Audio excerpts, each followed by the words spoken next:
So according to first law of thermodynamics, change in internal energy delta U is equal to heat supplied to the system plus work done during that process. जो भी process हुआ होगा and in that process work is given by, हमारा work है, that work is equal to what? External pressure into change in volume. So this is what a work done by the system on the surrounding. So this will be W, where P is the external force, or you can say that is the opposing force. This is opposing force. जो weight आपने रखा था piston के ऊपर, यहाँ पे आपने ऐसे एक पिस्टन था, पिस्टन के ऊपर आपने वेट रख दिए थे, स्लॉटेड वेट्स बोलते हैं इसको, या फिर वेट बॉक्स में से जो वेट आते हैं 10 ग्राम 20 ग्राम वाले उतने ही रखे, because we are doing in laboratory, we are not doing in industry. So small weights are there that are placed on the piston, so that will create opposing force on the gas which is under expansion. So that system will system में जो work होगा that is due to expansion and piston will move up. तो यहाँ पे जो work हो रहा है that is against the external pressure, जो बाहर से आपने प्रेशर लगाया है, that is responsible for work to be performed. तो in this way हमारा first law of thermodynamics आता है delta U is equal to Q plus W, that is change in internal energy of a system is equal to heat supplied to the system plus work done during that process, whatever it may be, that is either expansion or compression. For small changes इसको हमने लिखा था du is equal to dq plus dw. Now various processes are there. One of them is isothermal process. In isothermal process temperature जो है constant होता है, that is there is a thermal equilibrium. Isothermal process में क्या होता है, thermal equilibrium का existence होता है because temperature remain constant. So now your internal energy is a function of temperature. जो internal energy है that is a function of temperature. यहाँ temperature change ही नहीं हो रहा, तो internal energy में कोई change नहीं होगा. In that case delta U becomes 0 and you can have that Q plus W will be equal to 0. Means we are applying the first law of thermodynamics on isothermal process.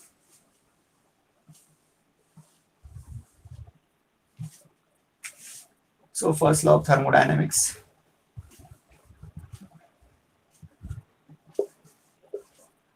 For various processes कैसे modify होता है.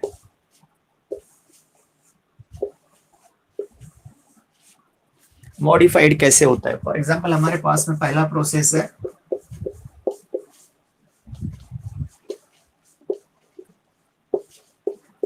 कैसे define किया था हमने, the process in which temperature remain constant. So temperature जो है constant रहेगा, there will be a thermal equilibrium in that system. So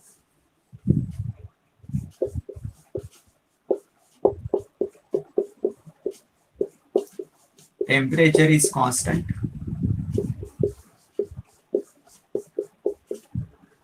hence your internal energy is constant.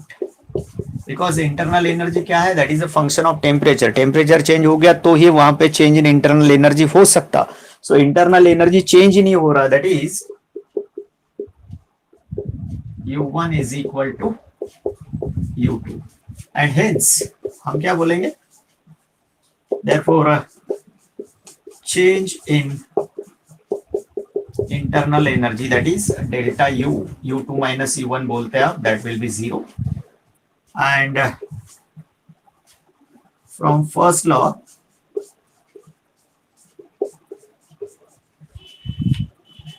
Q plus W is equal to delta U या फिर Q plus W is equal to 0.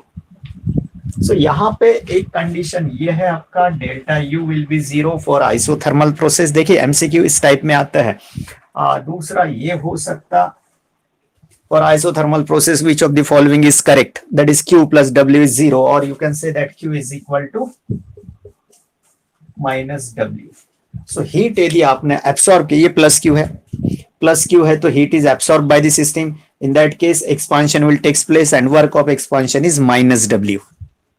Work of expansion is minus W, मतलब Q plus W is equal to 0 or Q is equal to minus W. You can say that work is performed at the expense of heat supplied to the system. जो heat आपने supply किया that is converted into work provided that temperature should remain constant. That is the meaning of isothermal process in accordance with the first law of thermodynamics. First law of thermodynamics के हिसाब से यदि isothermal process है तो isothermal process में internal energy constant होता है, and if internal energy is constant then U1 is equal to U2, so that delta U जो है आपका U2 माइनस U1 होता है, that will be zero. So delta U is zero. If delta U is zero then Q plus W will be zero, because delta U का value zero है हमारे पास में. As a result we can have that Q is equal to minus W. तो इस type के जो options है वो MCQs में होते हैं डायरेक्ट. तो वहां पे आपको ये प्रोसेस समझ में आना चाहिए, डेल्टा U मालूम होना चाहिए, then and then only such a small question can be solved. Otherwise ये भी बहुत बड़ा क्वेश्चन हो जाता है कि भैया अब आंसर क्या लिखूं, right. So this is your isothermal process. चलते दूसरा प्रोसेस हमने सीखा था एडियाबैटिक प्रोसेस. एडियाबैटिक प्रोसेस कौन सा होता है? In which no heat is evolved और absorb. No heat is absorbed, no heat is evolved, or heat is not entering into the system or leaving the system. उस process में total heat content of the system जो भी होगा शुरू में that will be constant. So in that case ये हो गया आपका. दूसरा जो प्रोसेस सीखा था हमने दैट वाज एडियाबैटिक प्रोसेस. तो इस एडियाबैटिक प्रोसेस में क्या होता है? ड्यूरिंग एडियाबैटिक प्रोसेस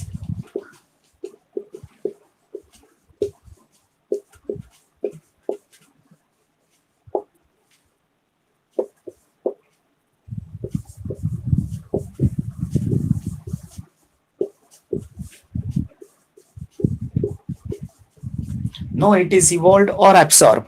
हीट अंदर भी नहीं आया गया, सिस्टम के अंदर हीट नहीं आया सराउंडिंग से, या फिर सराउंडिंग में हीट नहीं गया फ्रॉम सिस्टम. तो इन दैट केस हम क्या बोलेंगे? Q will be zero. यदि आपका Q जीरो हो जाता है, heat supplied to the system zero हो गया, heat absorb by the system zero हो गया, heat given out from the system is zero, और heat absorb by the system is zero. In that case Q will be zero. अब हमारा जो law था delta U is equal to Q plus W becomes, ये zero है आपका, so delta U is equal to W.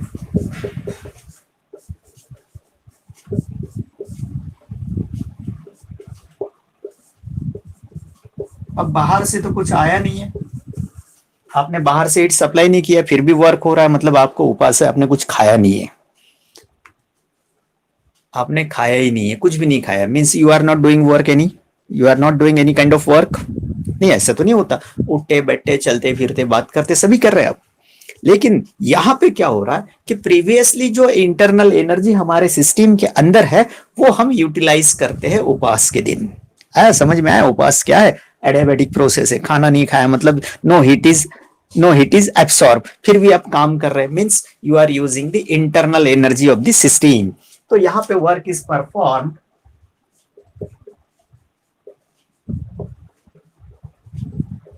Eight the expense of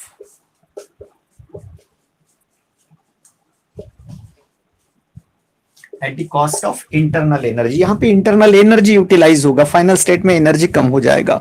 so delta U will become negative, मतलब उसका energy decrease हो गया, internal energy of the system decreases. Hence we can say internal energy of system, arrow नीचे लिख दिया, मतलब decreases. Internal energy of the system decreases because some part of it is used to perform the work. So work done by the system is at the cost of internal energy. तो internal energy जो है system का कम हो जाएगा. So this is your adiabatic process in which no heat is evolved or absorbed. So Q will be zero. If Q is zero, then delta U is equal to W बचेगा आपके पास में. इसका मतलब ये हुआ कि ये जो work है, that work is performed by the system by using its internal energy. Internal energy का यूज होगा and then work will be there. तो फाइनल स्टेट में जो इंटरनल एनर्जी रहेगा वो कम रहेगा, मतलब internal energy of the system decreases in case of adiabatic process. You got this one? Okay. चलते तीसरा प्रोसेस हमारे पास में था, विच वन? तीसरा प्रोसेस हमारे पास में था isochoric process in which volume remain constant. Volume जो है वो कांस्टेंट होगा, मतलब V1 is equal to V2। So change in volume कितना होगा? If V1 is equal to V2 then change in volume will be zero. If change in volume is zero then work is equal to P dV लिखते हैं, P delta we लिखते हैं, तो delta we zero हो गया या फिर you can say dV zero हो गया, and in that case work done will be zero in case of isochoric process.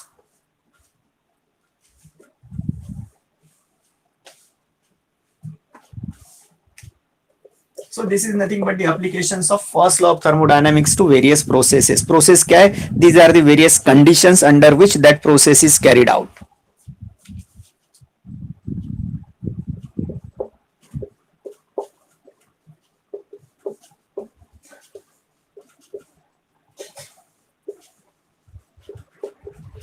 Isochoric process.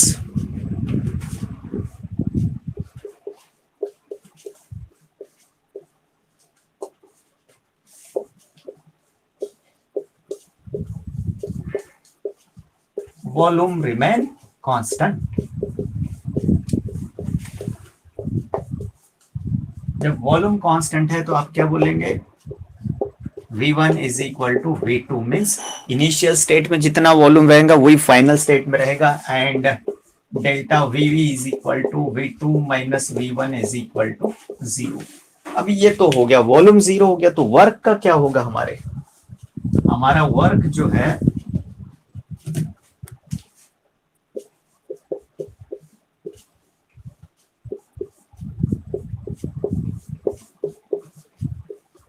यहाँ जो वर्क होता है that is against the external pressure.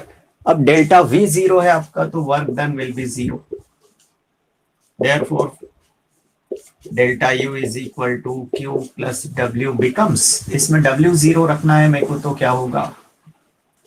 Yes, delta U is equal to Q।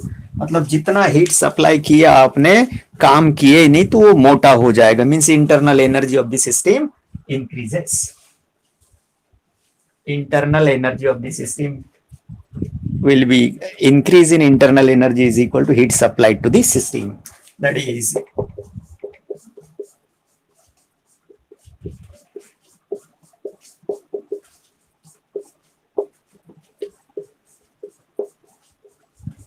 heat supplied to the system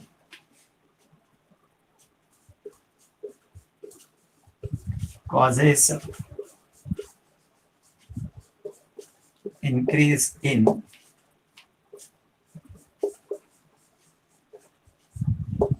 internal energy of system। यहाँ पे system का internal energy बढ़ेगा, because work done तो zero हो गया, नो वर्क, कोई काम करना नहीं है, लॉकडाउन चल रहा है, घर में बैठ के खाना है ना? So in that case what will happen? There will be increase in internal energy. Internal energy is a extensive property. It depends on quantity of matter. तो बैठे बैठे क्वांटिटी ऑफ मैटर बढ़ेगा, क्वांटिटी ऑफ मैटर बढ़ गया तो internal energy बढ़ जाएगा। Understand lockdown का मीनिंग? ओके, हम काय को भी कैसे भी जोड़ सकते हैं। Thermodynamics can be applied two days activity. यदि आपको उपास है तो यू कैन से today is adiabatic process. My system is in adiabatic process, means you are not gaining any kind of energy from the surrounding and you are still doing the work, means you are using the internal energy of the system. Okay, चलते next process हमारे पास में था isobaric process, और यहाँ पे ये first law of thermodynamics completely valid हो जाता है। जैसा हमने delta U is equal to Q plus W लिखा है वो पूरी तरह से वैलिड होता है, उसमें कोई मॉडिफिकेशन नहीं होता। तो ये मिटा दूं मैं? So shall I wipe all these things? Okay. Attendance is okay, Parth.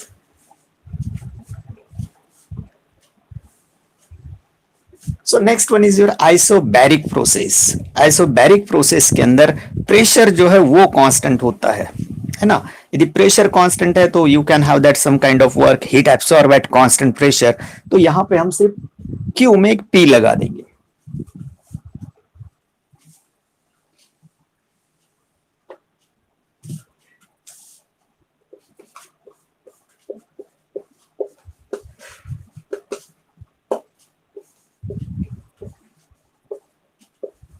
क्या होता है isobaric process?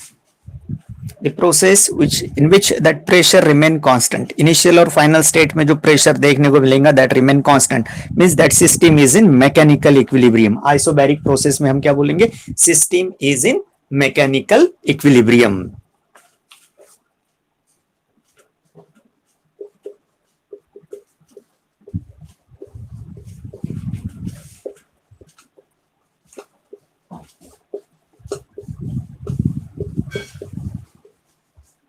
Pressure is constant.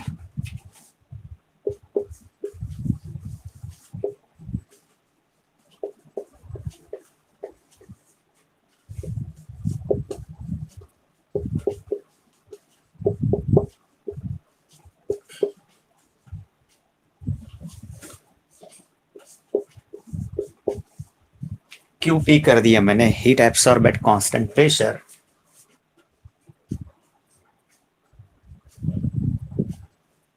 Then delta U is equal to Q plus W becomes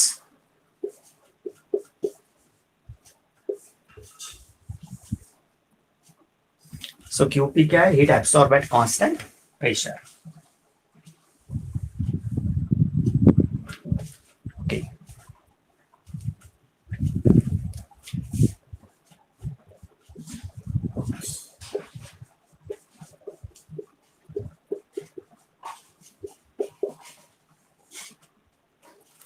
work of free expansion या फिर सिर्फ free expansion.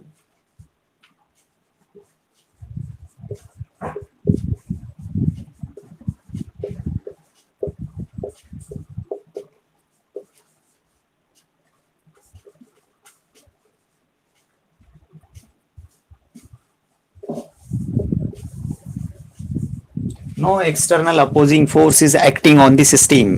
System के ऊपर किसी भी तरह का अपोजिंग फोर्स एक्ट नहीं होता है. Means no external opposing force is when external opposing force acting on the system लिखेंगे हम.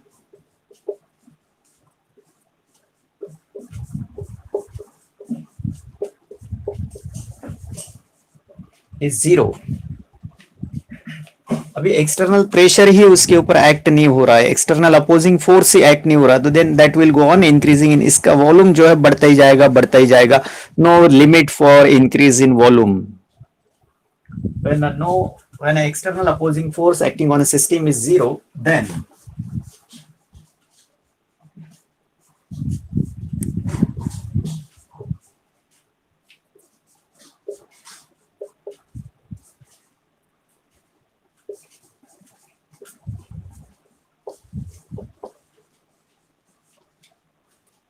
Work done in this process is zero.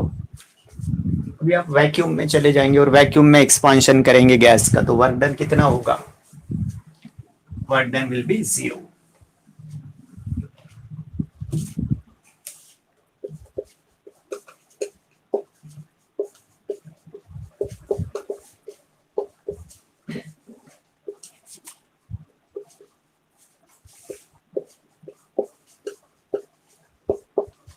Vacuum में एक्सटर्नल प्रेशर कितना होगा?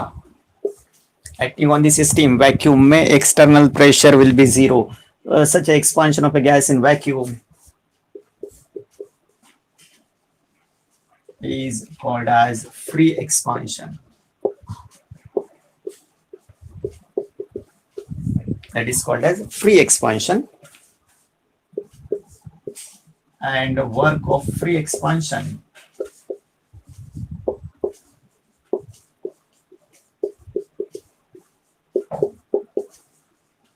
is zero. वर्क ही जीरो होगा बिकॉज P इंटू डीवी लिखते हैं आप. P into dV, P zero है तो जीरो इंटू डीवी कर दिया तो वर्क डन कितना होगा? जीरो होगा. So that's why we are saying that work of free expansion is zero. और एग्जांपल के तौर पे हमारे पास में गैस एक्सपांडिंग इन वैक्यूम, वहां पे यदि आपने अपना सिलेंडर और पिस्टन वाला अरेंजमेंट लेके गया वैक्यूम में और थोड़ा सा हीट सप्लाई कर दिया तो क्या होगा? It continuously goes on expanding. तो वहां पे कोई लिमिट ही नहीं होगा because no external pressure is there, so work done will be zero. So that is called as work of free expansion and overall process is known as a free expansion. Okay, in this way ये हो गया आपका अभी चलते एक concept और बाकी है, मैक्सिमम वर्क कब होगा। देखिए आप एक स्टिल वाटर में स्विमिंग कर रहे हैं, स्टिल वाटर, आपका जो स्विमिंग पूल है उसके अंदर किसी भी तरह की लहरें नहीं चल रही है, that is a still water, no one is there in the water, only you will be there, ठीक है। And now you jump into it and try to reach to the other end of that tank. In that case you have to do some work, right, आपको वहां पे work करना है, and with that work you can reach up to the other end of the tank, ठीक है। Now at the same time what happens, 10-20 swimmers है जो दूसरे एंड से आपके तरफ आ रहे हैं, और आप अकेले हैं कि जो अपोजिट एंड से उस एंड पे पहुंच रहे हैं जिधर से 10-20 लोग ऑलरेडी स्विमिंग करते हुए आ रहे हैं। So in that case how much work, whether the work performed by you to reach to the other end will be more or less, that is my question। हमारा क्वेश्चन है कि एक and से 10-20 लोग स्विमिंग करते हुए आपकी तरफ आ रहे हैं, आप दूसरी एंड पे, दूसरी एंड से आपने जंप कर दिया और आप दूसरी एंड से उस एंड पे पहुंचना चाहते हैं जिधर से वो लोग आ रहे हैं। So in that case work done by you will be less और more. Yes, what is your answer Ayush, Sarthak? Yeah. Okay. Yeah, more means what? Why that work is more? आपको ज्यादा काम क्यों करना पड़ रहा है? Yes, what is the reason?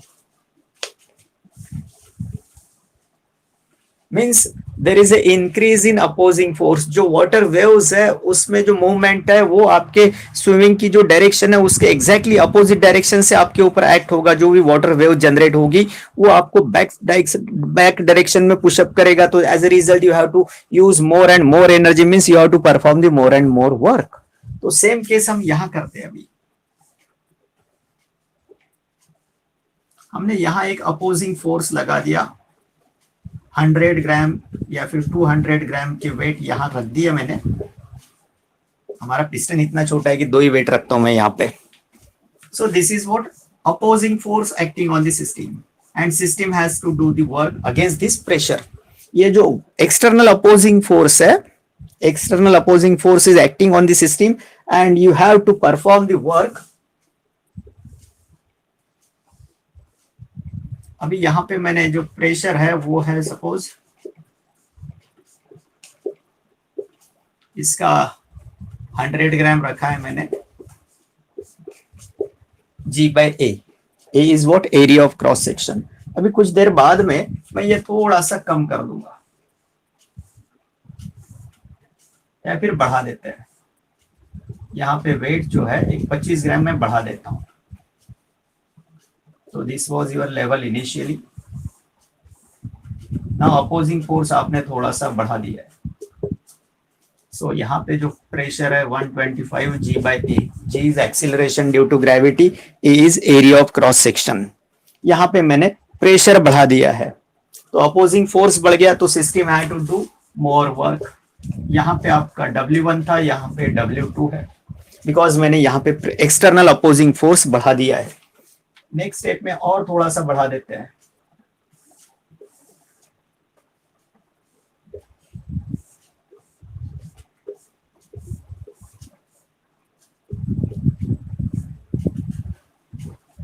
यहां से जो एक्सटर्नल प्रेशर है सपोज इट इज 150 G/A। तो एक स्टेज ऐसा आएगा कि आपका जो ड्राइविंग फोर्स है वो और अपोजिंग फोर्स वो, तो यहां पे अपोजिंग फोर्स जो है वो थोड़ा सा ज्यादा हो गया as compare to driving force. अब क्या होगा? इनिशियली तो मेरे को ये सब इरिवर्सिबल लग रहा था, बट एक स्टेज ऐसा आ गया कि मैं अपोजिंग फोर्स बढ़ाते बढ़ाते जा रहा हूं, तो एक स्टेज ऐसा आएगा कि that opposing force will be infinitesimally small as compared to driving force। मतलब हम दोनों के बीच में जो डिफरेंस है that become very small।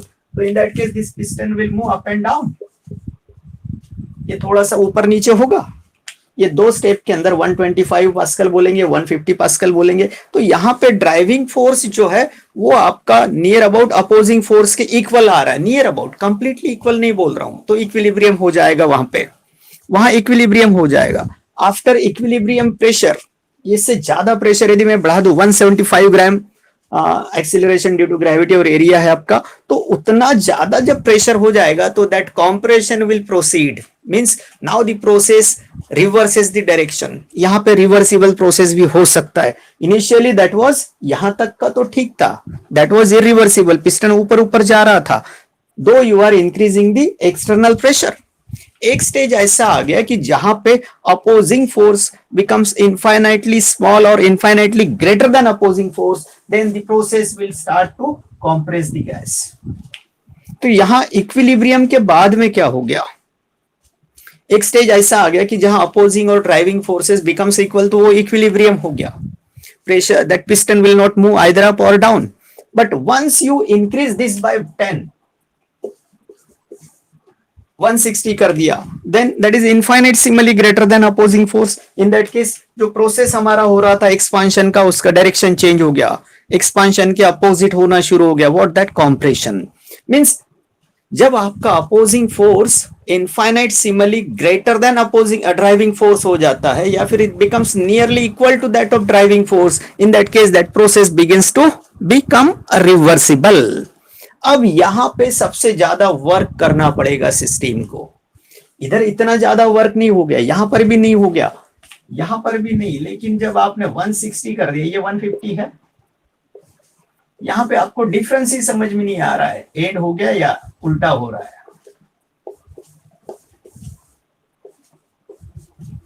तो यहां पे जो ड्राइविंग फोर्स है आपका, वो सपोज 170 था ड्राइविंग फोर्स, यहां से यहां तक W1 से W3 तक आपका ड्राइविंग फोर्स 175 है।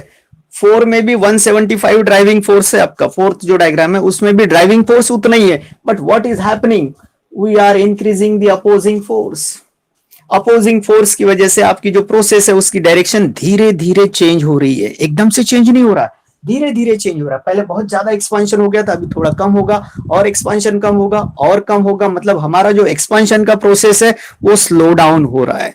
इसका मतलब कॉम्प्रेशन बढ़ रहा है, that process becomes reversible, and in that case if you find the order of work done bye the system will B that W4 will be greatest, this W3 will be less than W4, this will be less than W2, means जैसा जैसा opposing force आपने बढ़ाया वैसे वैसे you have to perform the more work. And एक stage ऐसा आएगा जहां पे driving force is very close to opposing force, in that case that process becomes reversible. अब आगे जा रहे हैं, आप पीछे आ रहे हो, आगे जा रहे हैं, पीछे जा रहे हैं। अब 5 फीट आगे निकल गए थे टैंक में, लेकिन उनकी जो वेव्स आ रही थी वाटर से, उससे आपको 1 फीट पीछे पुशअप कर दिया, मतलब आपका जो आगे जाने वाला प्रोसेस है उसका डायरेक्शन चेंज हो गया for a time being only. फिर आपने और 5 फीट दौड़ने का कोशिश किया पानी के अंदर, तो 4 फीट आगे गया, आधा फीट पीछे आ गया, फिर और ताकत लगाया आपने और आगे जाना चाहते, then again you have to perform more and more work, and in that case आप थक जाएंगे, मतलब आपका इंटरनल एनर्जी उतना ही कम होगा। चलो ठीक है, इंटरनल एनर्जी चेंज नहीं होने देना है मेरे को, तो मैं क्या करूंगा, ओके, हम एक चीज कर सकते हैं कि टेम्परेचर शुड रिमेन कांस्टेंट। अब आप ये स्विमिंग में टेम्परेचर कांस्टेंट नहीं बात कर रहा, मैं इधर बात कर रहा हूं, ये प्रोसेस में बात कर रहा हूं, एक्सपेंशन का प्रोसेस है, आइसोथर्मल कर रहा हूं, temperature constant, internal energy constant रहेगा, टेम्परेचर कांस्टेंट है तो इंटरनल एनर्जी भी कांस्टेंट रहेगा। एंड इन दैट केस एक तो प्रोसेस आइसोथर्मल होना चाहिए, दूसरा आपका opposing force is infinitesimally small than driving force, in that case process becomes reversible, and that process will takes place in multi steps, number of steps will be there, and in that case each step में जो workout हो रहा था आपका, उन सब का addition करेंगे तो that work will be too much more as compare to the work in a single step. जो सिंगल स्टेप में वर्क हो रहा था दैट वाज W1, लेकिन बहुत सारी स्टेप्स के अंदर आप एक्सपांशन करने जा रहे थे, आप एक स्टेप में नहीं पहुंचे थे, अदर बैंक पे, अदर एंड पे। So in that case W1 plus W2 W3 W4 इन सबको हम ऐड कर देते हैं, तो that gives a maximum work. तो मैक्सिमम वर्क के लिए हम कंडीशन इंपोज करने जा रहे हैं, what is mean by maximum work.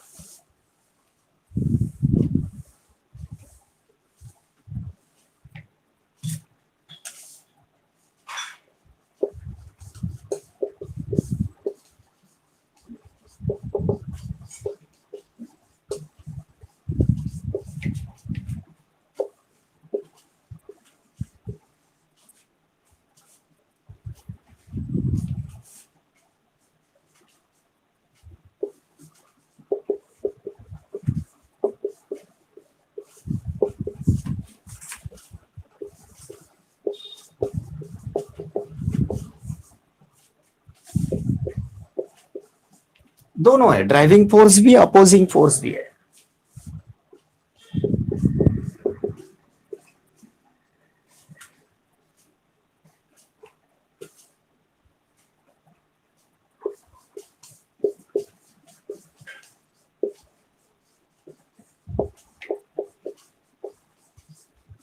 जो ड्राइविंग और अपोजिंग फोर्स है इनके बीच का जो डिफरेंस है that becomes differ by the small magnitude.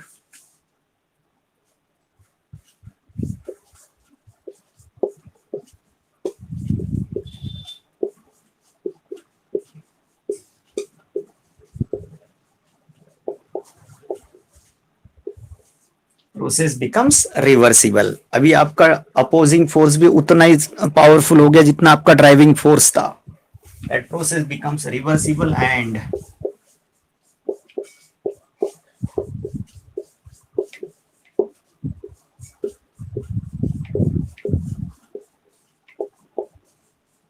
that process will take place in number of steps. So in that case system has to perform more and more work. अभी पूरा नहीं हुआ, maximum नहीं हुआ. Becomes reversible and takes place in number of steps.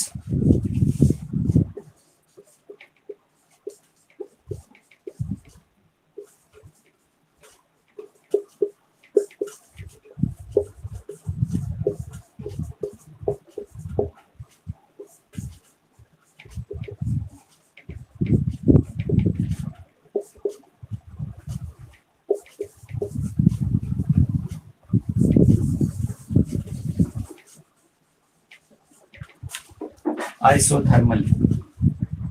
Then अब दो process एक साथ कर रहे हैं, आइसोथर्मल भी होना चाहिए, रिवर्सिबल भी होना चाहिए. रिवर्सिबल के लिए कंडीशन क्या था, that opposing force becomes infinitesimally greater than opposing force. थोड़ा सा ज्यादा है ड्राइविंग फोर्स से, तो in that case process will takes place in multi directions. ऊपर नीचे करना शुरू कर देंगे, that becomes reversible. So that will takes place in number of steps. और उसमें हमने और एक कंडीशन लगा दिया isothermally, then delta U will be zero.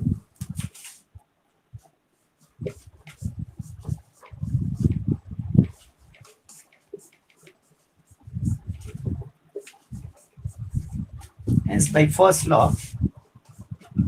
Q will be equal to W.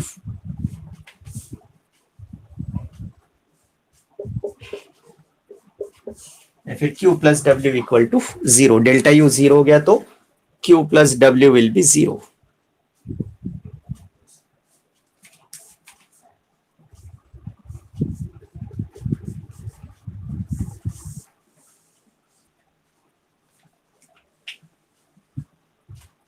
अभी भी पूरा नहीं हुआ, नंबर ऑफ स्टेप्स में है, तो you have to sum up all the work.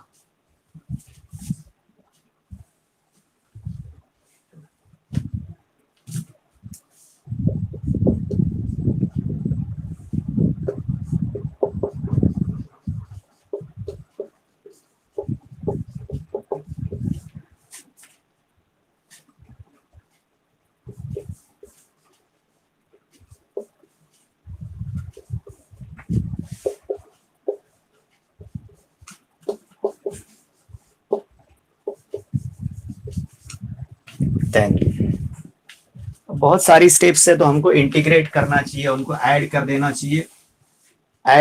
चाहिए. तो in that case that dq will be equal to integral dw and that is equal to minus लगेगा.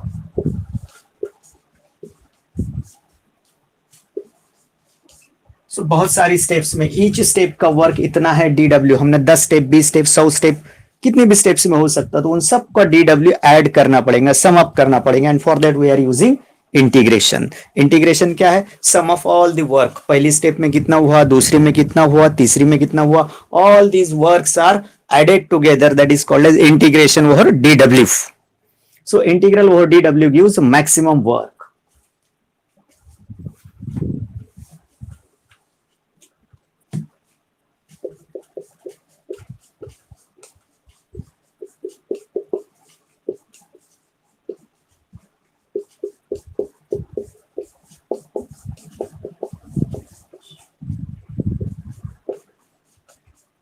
अब हम तीनों कंडीशंस एक साथ मेंशन कर देंगे that maximum work will be obtained when integral D W, बहुत सारी स्टेप्स का डी डब्ल्यू वर्क है तो उन सबको सम अप करके आपको डब्ल्यू मैक्स मिलेगा। Q is equal to minus W था आपका।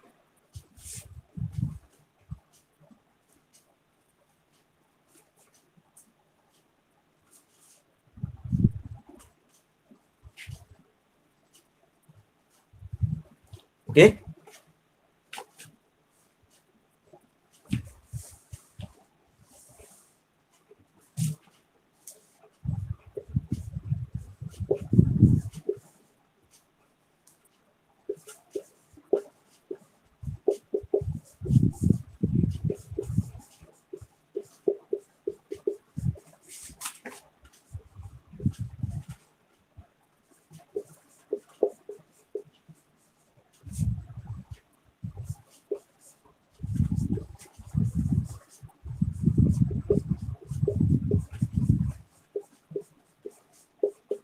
driving and opposing forces differ by negligible amount.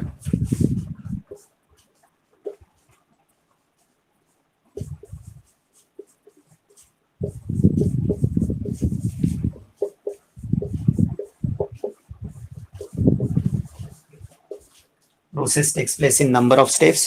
तो इन दोनों का मीनिंग एक ही होता है। ये दो लाइन मैंने जो लिखा है इनका मीनिंग एक ही है, व्हाट दैट रिवर्सिबल प्रोसेस।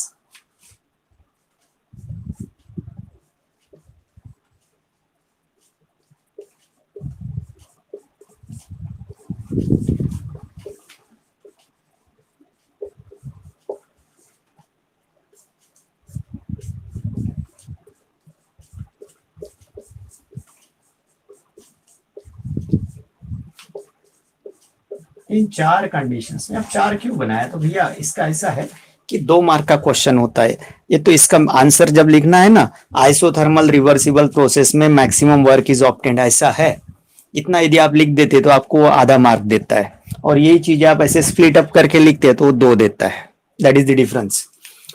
एक आधा मार्क लेना है 2 में से आपको, तो आप लिख सकते हैं when the process is isothermal and reversible then maximum work is obtained. कुछ भी गलत नहीं है, एकदम 100% करेक्ट है, लेकिन जो वैल्यूअर है उसको बताया जाता है कि each point carries half mark. तो भैया 4 पॉइंट नहीं लिखा है इसलिए फिर हम उसको मार्क नहीं देंगे।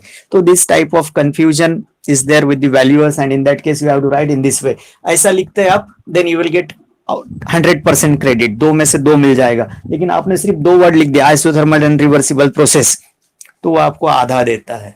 बड़ा मतलब दुख की बात है ये। प्रोसेस शुड बी आइसोथर्मल, तो आइसोथर्मल में क्या होता है, delta U is equal to 0 हो जाता है। In that case Q will be equal to minus W और Q will be equal to W max. You can say that Q is equal to minus W max. Delta U 0 हो गया तो Q जो जितना heat supply करोगे, जितनी heat ज्यादा लगेगी उतना ज्यादा वर्क भी होता रहेगा, नहीं तो प्रोसेस ही नहीं होगा। सो इस तरह से 4 पॉइंट लिखते हैं तो 2 फुल मिल जाते हैं, और आधा चाहिए आपको, तो you can write when process is isothermal and reversible then maximum work is obtained. That is the correct answer. लेकिन जहां तक वैल्यूअर की बात आती है, बोर्ड वैल्यूअर की बात आती है, उसको तो वो सारी चीजें, मतलब मेरे को मालूम ही नहीं what is mean by reversible process यार, तो मेरे को तो समझाना पड़ेगा। Yes, driving and opposing forces are differing from each other by small magnitude, that process takes place in number of step. तो ये हो गया बोले रिवर्सिबल का मीनिंग। और जब आइसोथर्मल का बोलेंगे आप, आइसोथर्मल का बोलेंगे तो temperature is constant, so delta U is 0 and in that case Q will be equal to minus W. तो ये डिफरेंस होता है वैल्यूअर टू वैल्यूअर। ओके, और next work is just finish this one first. We have to obtain an expression for W max. Maximum work का formula हमको derive करना है। आज सिर्फ समझा देते हैं, कल फिर लिखने का काम करेंगे, ठीक है।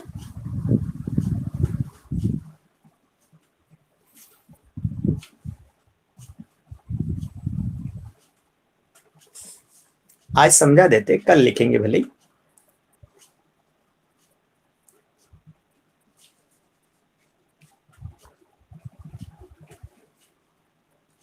Okay, that gas is allowed to expand isothermally and reversibly.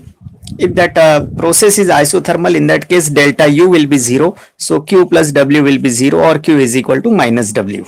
Now each step में होने वाला वर्क यदि dw है, then number of steps are there, so we will add all this dw together and that will be equivalent to the heat supplied to the system or heat utilized by the system. तो यहाँ पे ज्यादा energy लगेगा. देखिए swimming के साथ जोड़ रहे थे हम इसको.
तो ये हमारा क्वेश्चन है, थोड़ा सा लॉन्ग आंसर टाइप का क्वेश्चन होता है ये. तो यहाँ पे एक प्रोसेस है that is to be carried out in isothermal and reversible manner.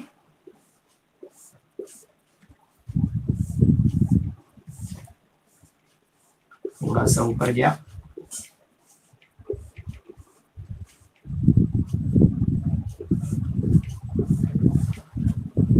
ये थोड़ा थोड़ा स्लाइट मूवमेंट हो रहा है.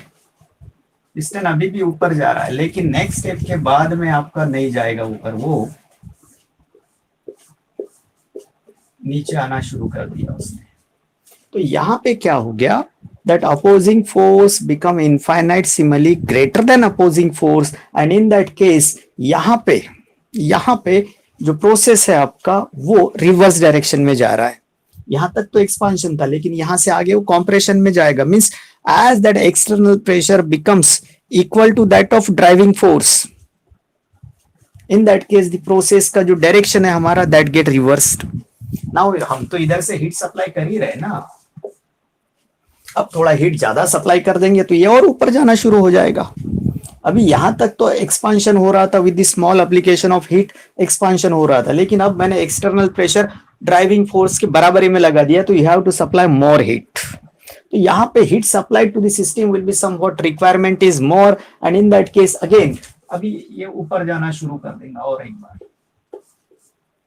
मतलब जितना ज्यादा हीट सप्लाई करोगे उतने बार इधर से आप अपोजिंग फोर्स बढ़ा रहे. आर्टिफिशियल होता है. देखिए हमने पहले ही बताया था कि रिवर्सिबल प्रोसेस जो है वो आर्टिफिशियल होता है, रियल नहीं होता, हाइपोथेटिकल है, आर्टिफिशियल है. We have to arrange. हम कैसे अरेंज करेंगे रिवर्सिबल प्रोसेस को, इधर से हीट सप्लाई करेंगे ऊपर से वेट बढ़ाएंगे. एक स्टेज ऐसा आएगा कि यहाँ पे दोनों बैलेंस कंडीशन में आके रुक जाएगा, प्रोसेस रुक गया, आपका इक्विलिब्रियम आ गया. लेकिन इक्विलिब्रियम आने के बाद में और आपने थोड़ा सा ज्यादा हीट सप्लाई कर दिया. पहले 100 जूल सप्लाई कर रहे थे, अब 110 जूल आपने सप्लाई कर दिया तो again that goes in upward direction. फिर आपने उधर से वेट बढ़ा दिया, अगेन दैट रिवर्स डायरेक्शन से आना शुरू हो जाएगा. फिर आपने और ज्यादा heat 150 kilo joule heat supply कर दिया आपने और एक्सपांशन हो गया. And in this way that process is arranged artificially. तो आर्टिफिशियल प्रोसेस की वजह से ये सब हो सकता है.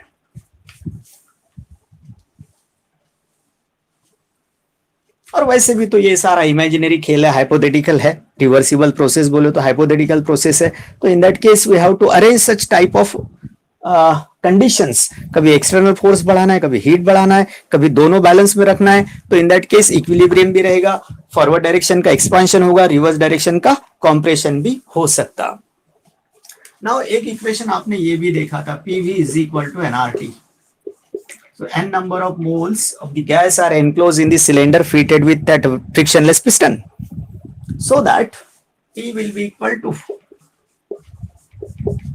so this will be external pressure balance condition में. This is what a pressure exerted by the gas and that should become equal to that of external pressure. PV is equal to nRT कर दिया मैंने. This is ideal gas equation. इस पर से मैंने P का value निकाल दिया nRT by V. अब मेरे पास में एक W वाला फॉर्मूला है, ईच स्टेप का वर्क कर रहा हूं तो स्मॉल होगा, so dW is equal to minus PdV। अब मैं इन सब को इंटीग्रेट करना चाहता हूं, अब सब के सब इकट्ठा कर दिया मैंने, तो ये हो गया W मैक्स। ये एक स्टेप का वर्क हो गया, ये इंटीग्रेट कर दिया means W max is equal to integral over dW। ठीक है, तो in that case W max will be equal to minus sign integral P की जगह मैं क्या रखूं, nRT by V into dV। अब इसमें n जो है नंबर ऑफ मोल्स है वो कांस्टेंट रखेंगे, R जो है गैस कांस्टेंट है, आइसोथर्मल बोला है तो टेम्परेचर भी कांस्टेंट होगा, n number of moles, R gas constant, T absolute temperature. So in that case minus nRT जो है बाहर आ जाएगा। अब आपके लिए एक वर्क छोड़ दिया मैंने, इंटीग्रल 1/x dx कितना होता है ये कल तक का डिस्कवर करके बताना, बिकॉज आपका मैथ्स अभी उतनी लेवल पे नहीं गया होगा, अभी भी आप 10th वाला मैथ्स आपको आता है, इंटीग्रेशन हुआ है कि नहीं हुआ आई डोंट नो, बट इसका वैल्यू कितना आएगा ये आपको ढूंढना है कल तक। यहां हम रुकेंगे।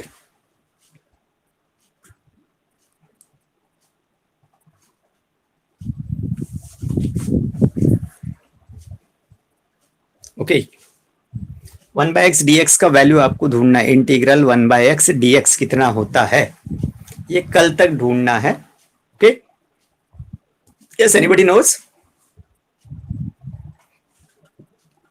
या इंटीग्रल 1/x dx,